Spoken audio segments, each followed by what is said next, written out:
We've come to this beautiful cathedral setting today to tell you a true story of artistic and spiritual inspiration.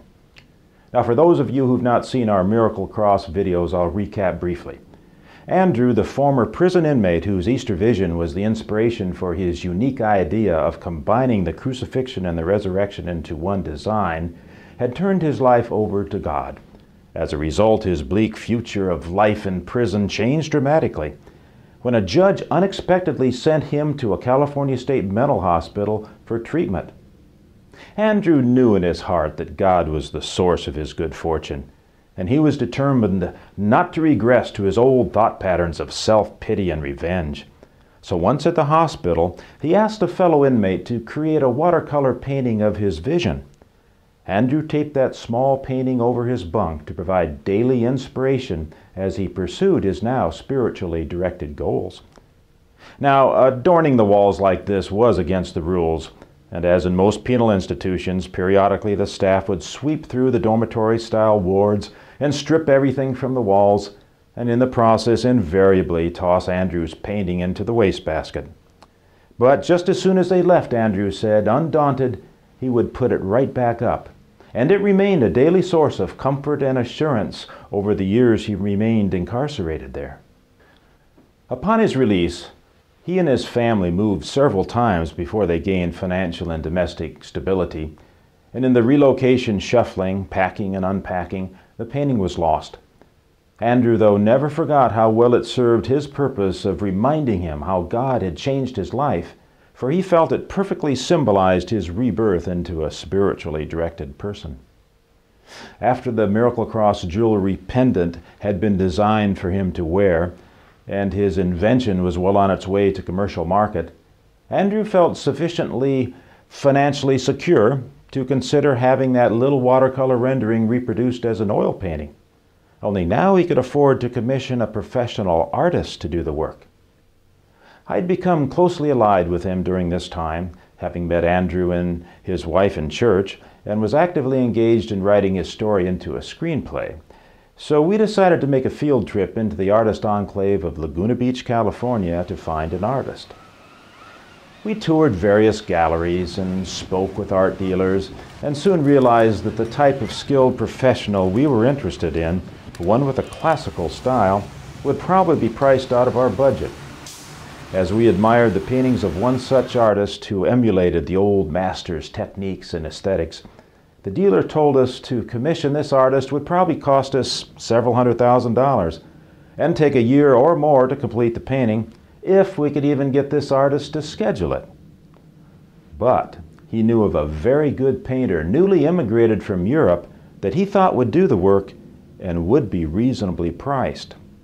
He arranged for us to meet this artist at his studio on Sunset Boulevard in Hollywood the next week.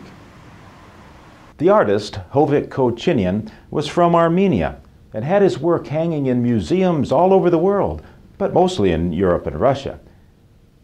He'd been invited to come to the United States in 1990 and was just beginning to build a reputation here in America at the time we approached him in 1994. Hovik was from a land of strong Christian tradition. In fact, Armenia boasts of being the first country in the world to recognize Christianity as its official religion, the traditional date being 301 AD, more than 2 decades before Constantine the Great did so for the Roman Empire. In fact, the Armenian Apostolic Church is so named for its founding by 2 of Jesus' original 12 apostles, Thaddeus and Bartholomew. So when we showed Hovik this little cross pendant and explained Andrew's idea for the painting, he quickly understood the concept and immediately said he would be interested in the project. So we left him a cross and agreed to meet in a week to go over the sketches and preliminary drawings of his ideas before commissioning him to take on the project. A week later he called to say he had to postpone the meeting. When we finally did meet 2 weeks later, we were shocked when he said he had no sketches to show us. Then, to our utter surprise, he unveiled a completed oil painting. Hovik explained to us that he was so moved by the ideas embodied in this special little cross and the story behind it, that in a burst of artistic inspiration, He knew he had to paint his own vision of the miracle this cross depicted. And rather than waste time with preliminary sketches, he immediately began to paint the vision developing in his own mind. He started to work and continued almost non-stop, he said, taking only occasional breaks to eat and sleep a little. He worked day and night. Let me set the scene in Hovik's studio so that you can better understand the process that was taking place here. The studio was very Spartan. One large room with a wall of windows on one side and skylights overhead, but no furniture.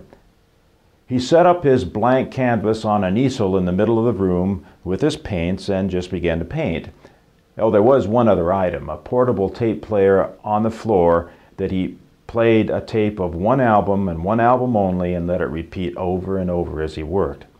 That album was Peter Gabriel's Passion, the 1990 Grammy Award winner about the crucifixion of Jesus. The music sounds Middle Eastern, trying to capture the historical environment and era of Jesus. In fact, the opening track is based on an old Armenian melody and features the ancient Armenian instrument, the duduk. Now, the duduk is a very old instrument. Armenian historians claim it goes back to 1200 BC, which is roughly the time of Moses, and is also unique in sound. A double-reed windwood, it has a muted, soft sound, some call mournful or sad, which makes it appropriate for creating a reverent or devotional mood. Listen to this short sample of the duduk sound and judge for yourself. The song's title, in translation, is Holy, Holy.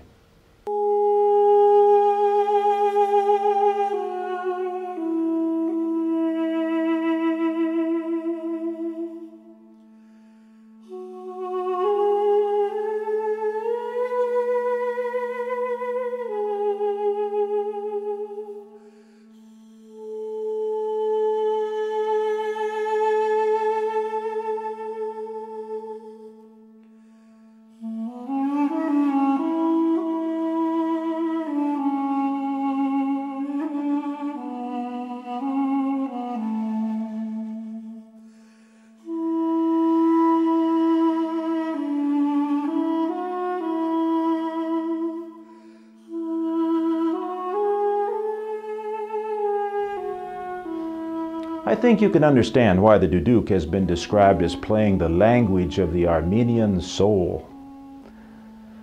The musician you heard was Jivan Gasparian, probably the most famous Armenian duduk player, and the mountain scene was actually Mount Ararat. Yes, the borders of ancient Armenia actually included the traditional landfall of Noah's Ark. Armenia has a very old and rich religious tradition.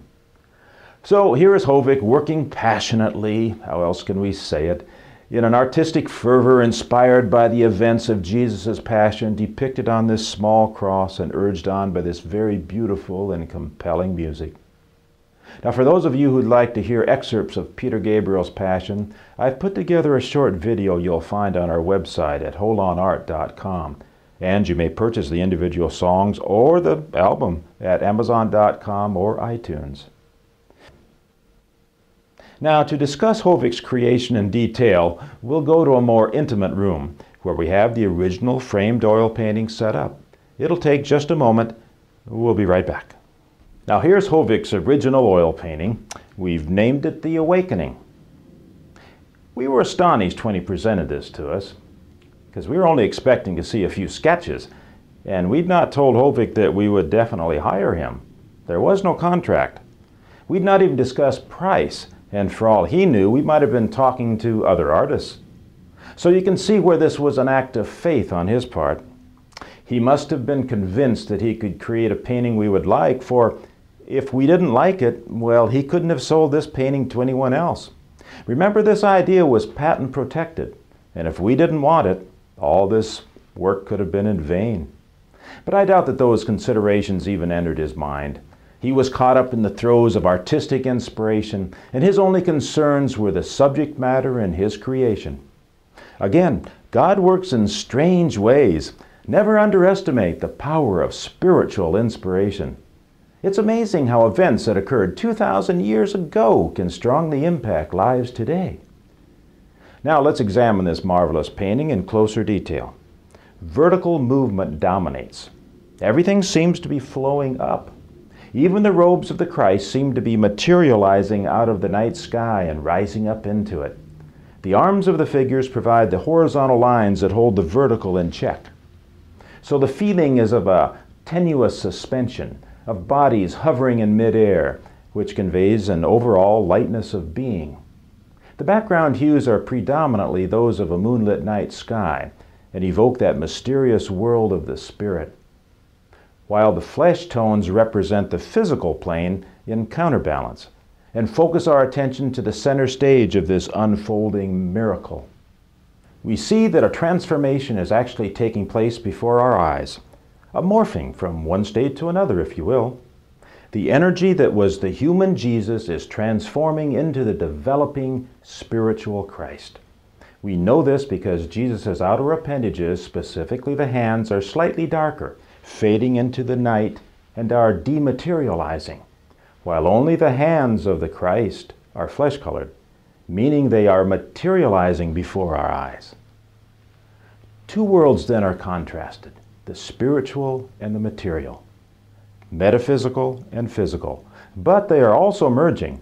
It's literally the transitional moment when the spirit became flesh. In this, the artist seems to be acknowledging the universal laws of physics, specifically the conservation of energy, that energy can be neither created nor destroyed, but can only change from one form to another. And by connecting this event to the laws of all energy, he thereby connects it to the source of all energy, God. It is a holy moment. The nimbus or halo around the heads of both figures signifies them as divine and as connected in spirit, and are in fact the same being.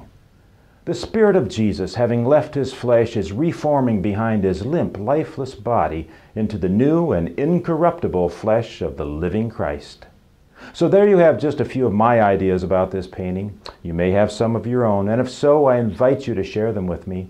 You can contact me at the website posted at the end of this video.